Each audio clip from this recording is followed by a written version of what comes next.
Islamic যেসব হাদিস আর সিরাত, হ্যাঁ, পুরাণ তো কোরআন নিয়ে তো কোনো নাই। পুরাণ তো একদম ধরেন ওটার তো একটা, ওটা তো মানে একটা সূরা বানানোর মতো কোনো মানুষের সাধ্য নাই, সেটা আমি জানি। কিন্তু মানে যে সিরাত গ্রন্থ, হ্যাঁ, যেগুলো লেখা, তারপরে যে সহিহ হাদিস, মানে এগুলোর একটা প্রমাণিকতা তো আছে, তাই না? এটা জি, আমার ক্ষেত্রে যদি বুঝতেন। যখন যে কোনো দলিল যেমন একটা সাক্ষ্যের ভিত্তিতে হয়, বিচার কার্য সাক্ষ্যের ভিত্তিতে হয়, তারপরে অনেক কিছু থাকলে প্রথমে সমস্ত প্রমাণ জোগাড় করা হয়, তারপরে যাচাই বাছাই করা হয়।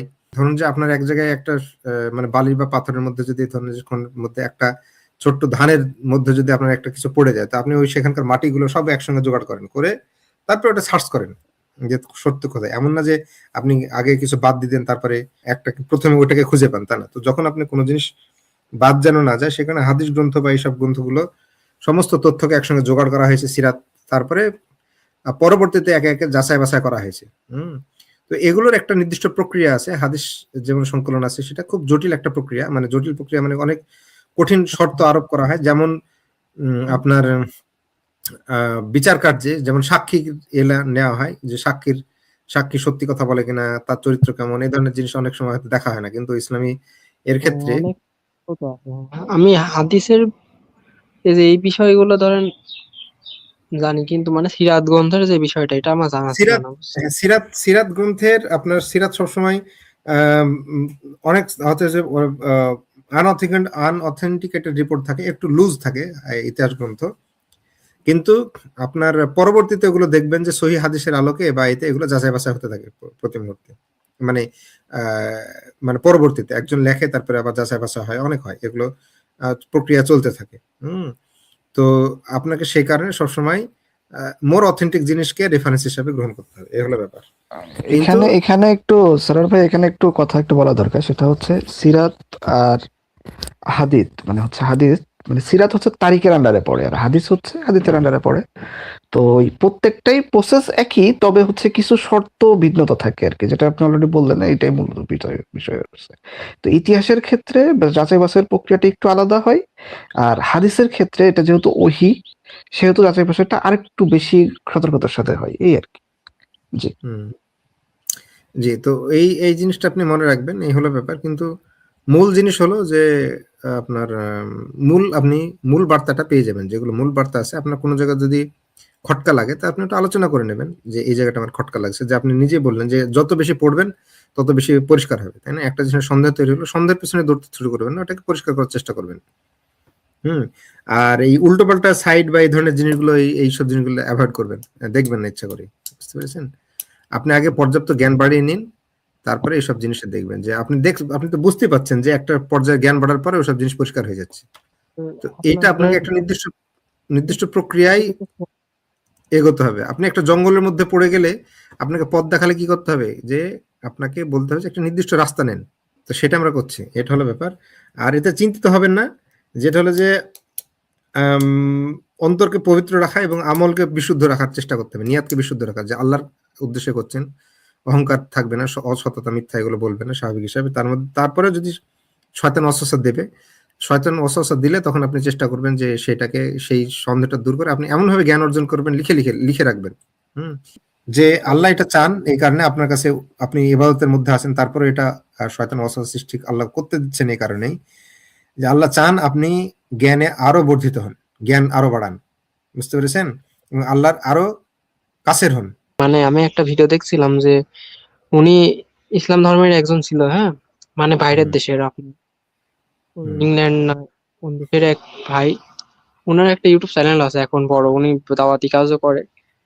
তো উনি যখন ধরেন, উনিও ধরেন এরকম সন্দেহের ভিতরে ছিল, ওনার ভিডিও গুলো দেখলাম, হ্যাঁ। হুম। থাকার পরে উনি ধরেন যখন সিজদা দিত, তখন ওনার কাছে কোনো হতো না, মনে হতো যে আমি একটা দেওয়ালের সামনে সিজদা দিচ্ছি, এরকম একটা ফিল আসতো, হ্যাঁ।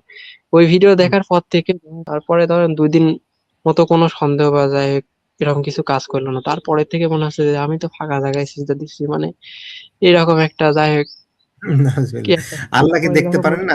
আল্লাহকে ফাঁকা জায়গা দিলে আপনি কার উদ্দেশ্যে দিচ্ছেন? আল্লাহ তো অন্তর আপনার অন্তরের অবস্থা দেখেন। আপনি তো আল্লাহকে দেখে করছেন, তাই না?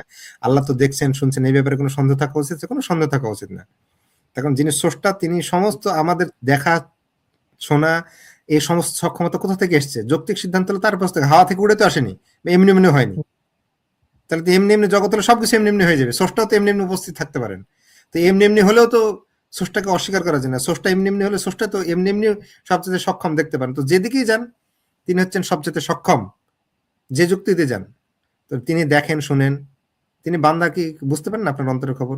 তিনি একমাত্র আপনার অন্তরের খবর, আপনি মনে মনে যা বলেন, যা যা বলেন না, হ্যাঁ, বা যা বলবেন ভবিষ্যতে, সবকিছু তিনি দেখতে পাচ্ছেন, জানছেন। তিনি আপনার আপনার ভবিষ্যৎ আপনার থেকে বেশি ভালো জানেন, তাই না? তো তিনি, আপনি যতটা নিজের ব্যাপারে যত্নশীল, তার থেকে আপনার উপরে আল্লাহ যত্নশীল। হুম। তো তো স্বাভাবিক হিসাবে আপনি এই কোনো সন্দেহ রাখবেন না আল্লাহর ব্যাপারে। বুঝতে পেরেছেন? যে আল্লাহ দেখছেন, শুনছেন, এবং আল্লাহ আপনার যখন আল্লাহকে স্মরণ করছেন তখন আল্লাহ আম এই যে ফাজকুরুনি আছে না?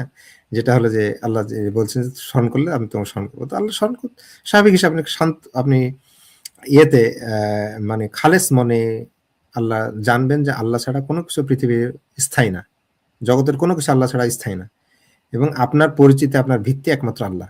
সবকিছু শেষ হয়ে যাবে, একমাত্র আল্লাহই যখন অবশিষ্ট থাকবে। যখন এই চিন্তাগুলো করি, বুঝলেন? এই চিন্তাগুলো করার সময় ধরেন মনে খুব প্রশান্তি আসে, আবার হঠাৎ করে যখন এই বাজে চিন্তাগুলো আসে তখন ধরেন, আপনি যখন নিজের দিকে তাকাবেন, আপনি ভাববেন যে আমি যে চিন্তা ভাবনাটা করছি, চিন্তা ভাবনার শক্তি কি আমার? আমি কি ছিল আমার এর মধ্যে? আমি তো নিজে ছিলাম না। জগৎ আসমান জমিন কিছুই ছিল না। এত থাকবে তার গ্যারান্টি আছে? আমি কি নিজে চালাচ্ছি? আমার পেট, হৃৎপিণ্ড, মস্তিষ্ক এগুলো কি আমি নিজে নিজে প্রত্যেকটা সেল কোষ চালাচ্ছি? খাবার দাবার কি আমি তৈরি করেছি? হুম। এগুলো কি থাকবে? কোন জিনিসটা থাকছে? গাছটা মারা যাবে কিছুদিন পর, ওইটা ফুলটা ধরে যাবে, হ্যাঁ, এই পাহাড় হয়ে যাবে, মেঘ এখন আছে, অন্য সময় অন্য মেঘ চলে আসবে। কোনো কিছু স্থায়ী না জগতের ভাই। আমি এইভাবে এই জন্য চিন্তা ভাবনা করুন। আপনার এক হুম। আলেম বলেছিল যে কোনো সন্দেহ বা কোনো যদি কিছু আসে, এটাকে যদি মানে ওরা মানে লাইফে একটা অংশ হয়ে যায়, সবসময় এটা নিয়ে চিন্তা করতে থাকে, সে তো মুসলিম মিল্লাত থেকে বের হয়ে যায়। এটা শোনার পর থেকে মনে করেন নিজেকে মাঝে মাঝে মনে হয় যে আমি এখনো মুসলিম আছি কি না। দেখুন, অনেক আছে, অনেক অনেক ধরনের অনেক কথা বলবে, তার কি কথা বলে সে নিজে শয়তানের প্রভাবিত কথা বলেছে কিনা, অথবা সে বলতে চেয়েছে এক শয়তান তাকে সেই সক্ষমতা থেকে বাধা দিয়েছে কিনা, সেটা অনেক ব্যাপার আছে। সন্দেহ, প্রশ্ন, এগুলো আসা স্বাভাবিক জিনিস, ইমানের জন্য, ইমানদারের জন্য এগুলো আসবে। কিন্তু আপনি সন্দেহটাকে সঠিক সিদ্ধান্ত হিসেবে তো গ্রহণ করছেন না, আপনি সেটাকে কেমন একটা শেখে শেখে মনে হচ্ছে, এটা তো শয়তানের ওয়াসওয়াসা, আপনি তো সেটাকে গ্রহণ করছেন না। যতক্ষণ না গ্রহণ করছেন একটা সিদ্ধান্ত, ততক্ষণ আপনার ঈমান হারাচ্ছে না। বুঝতে পেরেছেন? নতুন নতুন একটা সন্দেহ আসছে, আপনি ওটা কাটিয়ে উঠছেন, আর একটা সন্দেহ আসছে, এ করলে তো আপনার ঈমান যাবে না, বরং আপনি আরো শক্তিশালী হচ্ছেন। আল্লাহ এর মাধ্যমে আপনাকে আরো জ্ঞানগতভাবে উন্নত করছেন। আমি আবার মাঝে মাঝে ভাবি, বুঝছেন, যে এটা আমার কোনো মানসিক রোগ নাকি, ওসিডি নামে একটা রোগ আছে না। মানসিক মানসিক রোগ না ভাই, আপনি যখন একটা জিনিসের সন্দেহ, এটা যেটা হলো যে মানসিক রোগ না, এটা আপনি যত ভাববেন তত মানসিক রোগ হবে। এগুলো এইসব কথাবার্তা ধরুন যে বাদ দেন, যেটা হলো যে ইমানদার, ইমান থাকলে তার কাছে ইমান হারানোর ভয় আসবে, সন্দেহ আসবে, এইগুলো অনেকের ধরুন এটা চিন্তা বুঝতে পারে না যে আমার কাছে এরকম আসছে। আপনি লিখে রাখুন যে আপনার এই সন্দেহ এসেছিল, আপনি এইভাবে কাটিয়েছেন, পরবর্তী সন্দেহ আসুক ওটা লিখে রাখুন, এইভাবে আমি সার্চ করে এটা পেয়েছি। প্রত্যেকটাকে ধরুন, ধরে ধরে ধরে ধরে খাতা লিপিবদ্ধ করুন। লিখে রাখাটাই মনে হয় আমার পক্ষে ভালো হবে, কারণ একই প্রশ্ন বারবার মনে হতে আসে তো। হ্যাঁ, হ্যাঁ, হ্যাঁ, একই প্রশ্ন বারবার আসবে, সে লিখে রাখুন, লিখে রাখবেন, এবং সেই কারণে বারবার আল্লাহকে সাক্ষী রেখে বলবেন যে এইটা হলো যে আমি এটার উত্তর এটা, আল্লাহ আলহামদুলিল্লাহ তুমি এই উত্তরটা দিয়েছো। যখন উত্তরটা পেয়ে যাবেন তাকে আল্লাহ আলহামদুলিল্লাহ পড়বেন, হ্যাঁ, পড়ে আপনি আবার বলে নেবেন যে এটা এই প্রশ্নতে এটার উত্তর আপনি লিখে নেবেন সঙ্গে সঙ্গে। ঠিক আছে, এটা হলো ব্যাপার, এটা হলো সুবিধাজনক। কোনো জিনিস যদি আপনি নিজে সমাধান না করতে পারেন, আমাদের কাছে আসবেন ইনশাল্লাহ, আমাদের ভাইরা সাহায্য করুন আপনাদেরকে। তো আল্লাহর কাছে হেদায়েত চান, আল্লাহর কাছে সাহায্য চাইবেন, আল্লাহ এর সমাধান দাও।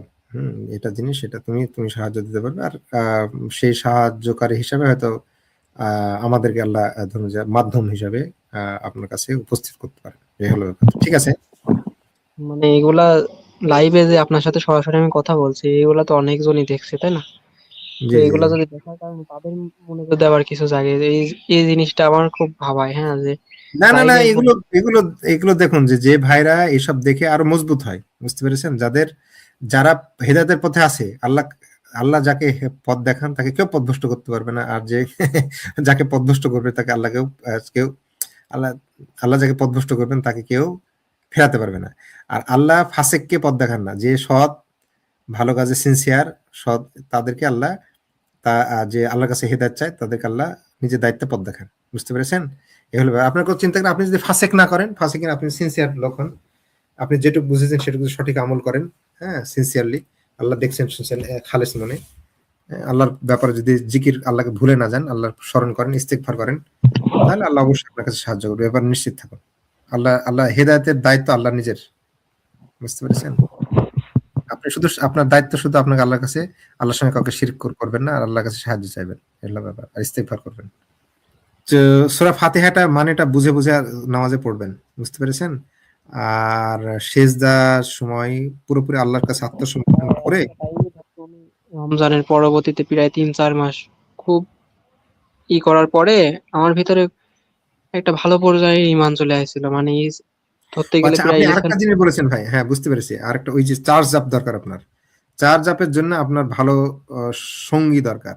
আপনি বলছেন আপনার বন্ধু বান্ধব কেউ নেই, তাই না? এটা একটা সমস্যা। জি ভাইয়া, এই একটা জিনিস আরো বেশি সমস্যা করে আমার কাছে, মানে হুম। আশপাশে যাদের সাথে মিশতে যায় তারা যদি ধরেন একটু একটু যদি খারাপ কাজ বা কিছু করে, তাদের সাথে আমার মিশতে ইচ্ছা করে না, আচ্ছা বুঝতে ঠিক আছে, হ্যাঁ ঠিক আছে, কোনো ব্যাপার না, দেখবেন যে সেরকম আলেম বা কেউ আছে কিনা সেরকম ভালো আপনার আশেপাশে, পারছেন। তাদের সঙ্গে একটু সাক্ষাৎ সময় কাটানোর চেষ্টা করবেন, হ্যাঁ নামাজের পরে, সালাত আদায়ের পরে দিনই মজলিসে বসার চেষ্টা করবেন, আলোচনা শোনার জন্য চুপ করে বসে বসে শুনবেন আলোচনা। আমি এ নিয়ে মসজিদের ইমামের সাথে মাঝে মাঝে আলোচনা করি, তিনি বলে এগুলা নিয়ে বেশি চিন্তা করবে না, এগুলা শয়তানের ওয়াসওয়াসা, এগুলা পাত্তা নেওয়া যায় ভালো। তিনি আমাকে এই পরামর্শ দেন, তারপরেও কেন জানি বারবার ঠিক আছে, ওগুলো বাদ দিয়ে আপনি আল্লাহর মাহাত্ম্য, আল্লাহর বড়ত্ব, এগুলো নিয়ে বেশি চিন্তা ভাবনা করবেন, আলোচনা করবেন, চর্চা করবেন, হ্যাঁ এইসব জিনিসগুলো নিয়ে। মানুষ কেন ইমান হারা হয় এগুলো নিয়ে আলোচনা করবেন, মানুষ কুফরি কেন করে এগুলো নিয়ে আলোচনা করবেন। তাহলে আপনি বুঝে যাবেন যে নাস্তিকতা কেন ভুল, অন্যান্য আদর্শ কেন সঠিক না, এসব জিনিসগুলো আপনি চিন্তা ভাবনা করলে বুঝে যাবেন ইনশাল্লাহ, কোনো ব্যাপার নেই। হুম। আর জ্ঞান বাড়াতে থাকুন, কোরআন পড়তে থাকুন, কোরআন অধ্যয়ন করেন আপনি নাকি? একজন আহ, যে জানে এমন লোকের সহায়তা নিয়ে আপনি যদি পড়তে থাকুন কোরআন, বা গ্রুপ স্টাডি করতে পারেন। আমার আশেপাশে ধরেন সেরকম ছেলেপেলে নাই যারা আছে দিনের পিছে ছোটে বা ইসলামিক মন মাইন্ডের। বেশিরভাগই ধরেন ওই যে নেতার নেতার পিছে পিছে ঘুরে, এরকম বেশিরভাগ ছেলেপেলে হুম, আছে। একটা সমস্যা। এসব আমার একদমই পছন্দ না, মানে ওদের সাথে আমার এই জন্য মিশতে ইচ্ছা করে না একদম।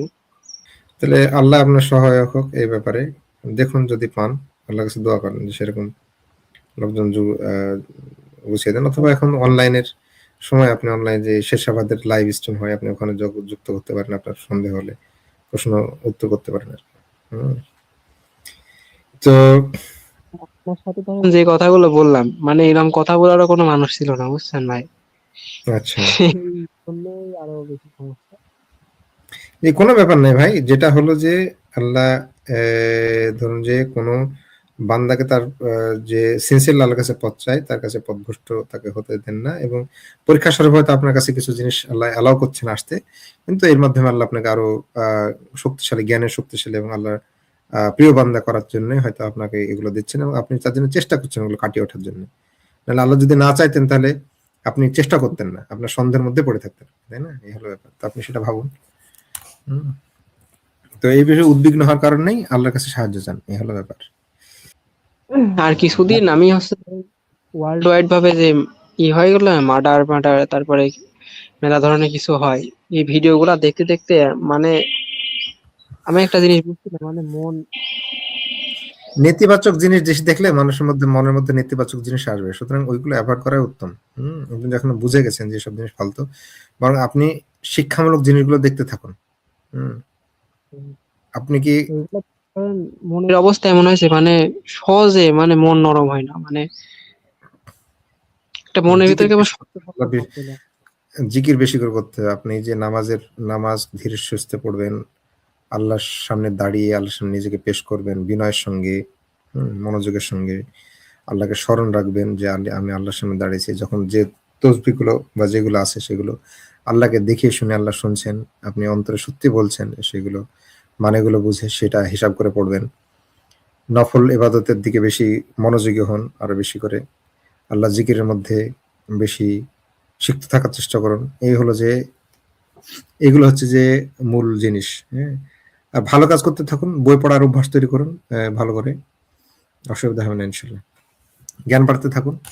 আর এই তো পেয়ে গেলেন আমাদের আম, ঠিকানা, যাকে বলবো যে অনলাইন ঠিকানা, তখন অসুবিধা হবে না ইনশাল্লাহ। তো ঠিক আছে নাইম ভাই, আর ইনশাল্লাহ আপনি আবার পরবর্তীতে যুক্ত হবেন।